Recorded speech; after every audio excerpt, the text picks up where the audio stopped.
You want to pick on immigrants?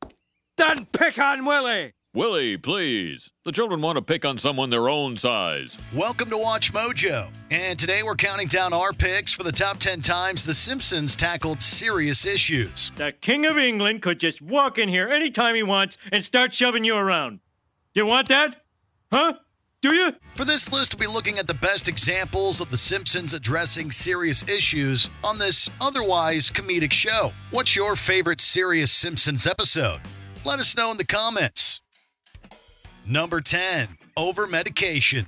One of the most fiercely debated topics of the 90s and beyond has been the use of prescription medication in children with behavioral disorders, such as attention deficit disorder. In this season 11 episode, the rambunctious Bart is diagnosed with ADHD and starts taking a new medication called Focusin. These are normal guinea pigs, running around like idiots. Now I'll give them some Focusin.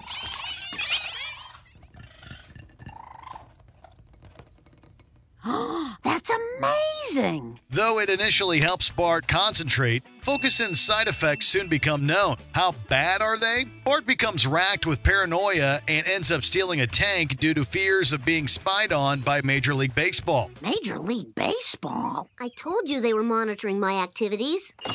He's right. This thing's got info on everybody. Addresses, credit ratings, what size baseball hat they wear. Surveillance beam disabled. Trust us, it makes a bit more sense if you actually watch the episode. Do you want to know the terrifying truth? Or do you want to see me sock a few dingers? Dingers!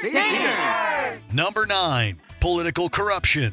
Lisa Simpson is defined by her allegiance to justice and ethics. Unfortunately, she often learns that not everyone has the same high standards she does. In this Season 3 episode, Lisa becomes a finalist in a patriotic essay contest. After meeting your father, I've decided to award you an additional 5 points. Congratulations. You and your family are going to Washington. But before presenting her speech, she witnesses a member of Congress accepting a bribe. Shaken by this flagrant disregard for political integrity, Lisa revises her speech to take a more aggressive tone. Who did I see taking a bribe but the Honorable Bob Arnold? Don't worry, Congressman. I'm sure you can buy all the votes you need with your dirty money. In typical Simpsons fashion, the reaction to that speech expertly satirizes the idea that the complex problem of systematic corruption is something that can be reformed in just a matter of hours. Imprisoned congressman becomes born-again Christian.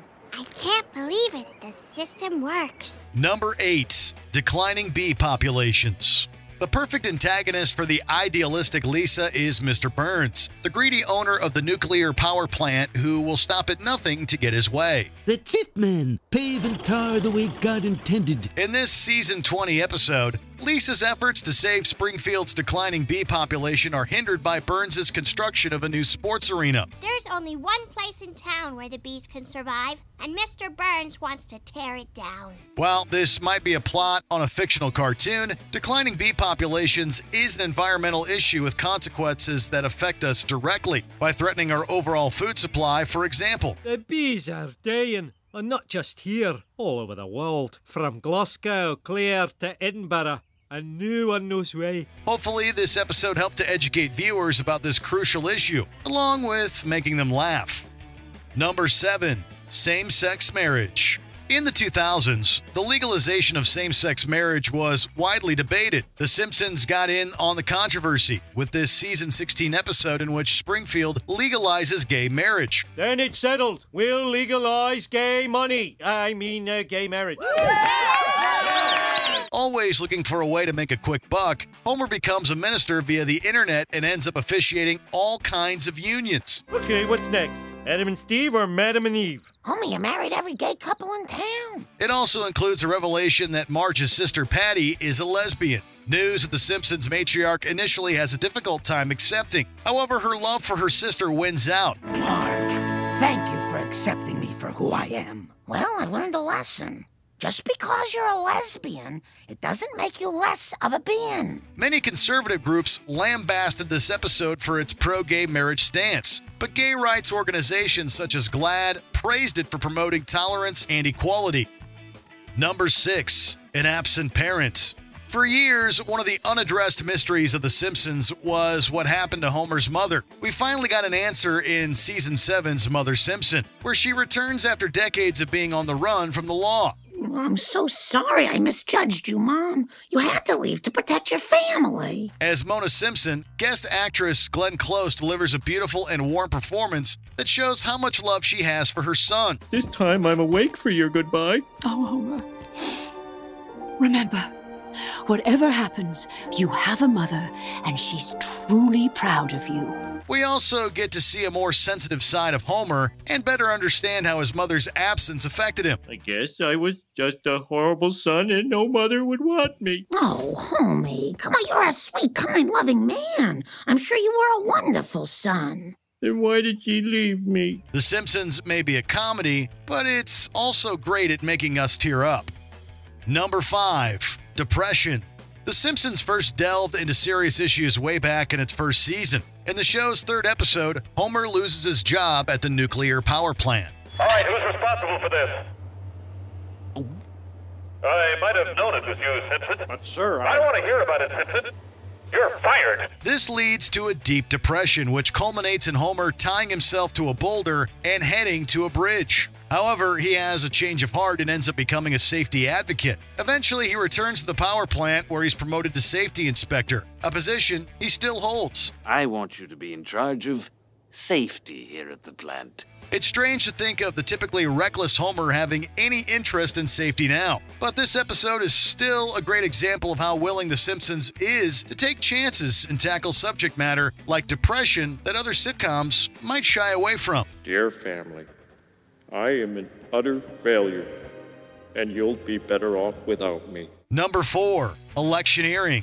This Season 2 episode has a mouthful of a title and plenty to say about the modern political game. When Bart catches a three-eyed fish, all eyes are on Mr. Burns and his nuclear power plant. However, I will not overlook the 342 violations I have observed at your plant today. Either bring this place up to code or we'll shut it down. Instead of addressing his plant's safety violations, Burns instead runs for governor. The unfeeling billionaire does his best to present a man-of-the-people image, but his hubris soon gets the best of him and costs him the election. The latest polls indicate Burns' popularity has plummeted to earth like so much half-chewed fish. With its sharp commentary on manipulative electoral tactics and the lengths individuals will go to extend their power, this episode, sadly, feels as relevant as ever. Oh, Mom, that felt awful. Oh, I'm sorry, dear. It will all be over soon. But, Mom, we've become the tools of evil. Lisa, you're learning many lessons tonight, and one of them is to always give your mother the benefit of the doubt. Number 3, racism and immigration. Can you recall a time when there wasn't an immigration debate raging in America? In this Season 7 episode, a ballot measure threatens to deport all undocumented immigrants in Springfield. People, your taxes are high because of illegal immigrants. That's right, illegal immigrants. We need to get rid of them. This includes Quickie Mart proprietor Apu Nahasapima Petalon, who came to Springfield on a student visa that ended up expiring. This episode gave new depth to a supporting character, as well as highlighting the inherent ridiculousness of xenophobic attitudes. You know what really aggravates me? Is them immigrants. They want all the benefits of living in Springfield, but they ain't even bothered to learn themselves the language. Yeah, those are exactly my sentimonies. With help from some of the Simpson family, Apu is able to remain in Springfield, but he definitely should have known better than to receive any tutoring from Homer. Now, we all know the 13 stripes are for good luck. But why does the American flag have precisely 47 stars? Because this particular flag is ridiculously out of date. Number 2, toxic masculinity. Homer Simpson is a lovable character, but some of his traits complicate our affection towards him. In this Season 8 episode, he makes friends with a shop owner named John, played by John Waters. Man, you should come over to our place. It's full of valuable, worthless crap. Well, if you're inviting me over... I practically insist. Shall we say 5 o'clock?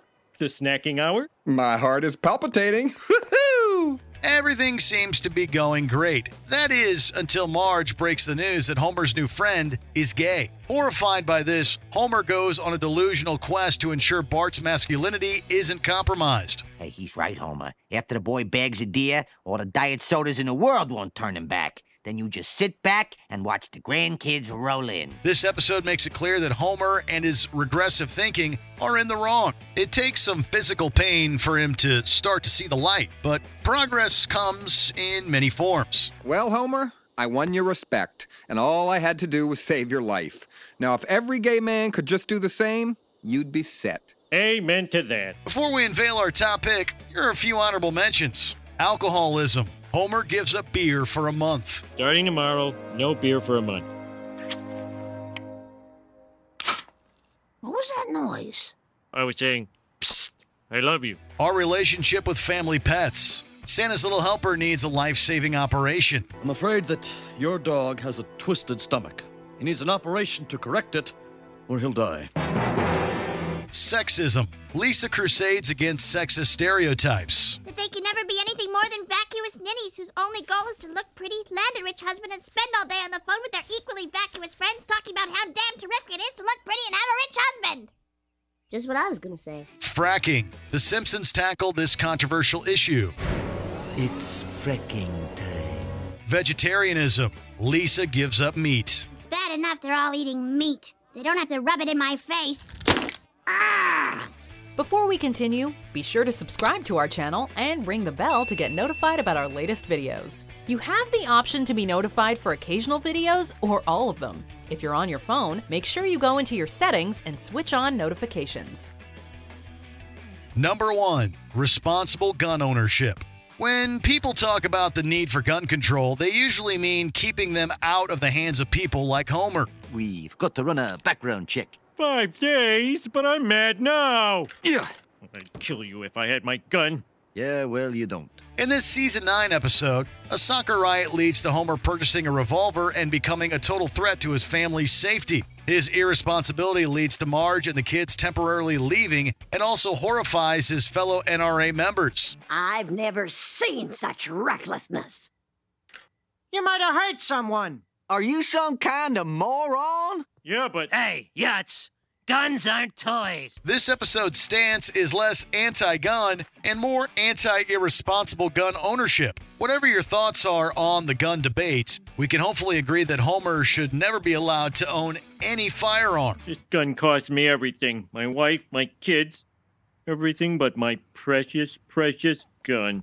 Do you agree with our picks? Check out this other recent clip from WatchMojo. And be sure to subscribe and ring the bell to be notified about our latest videos.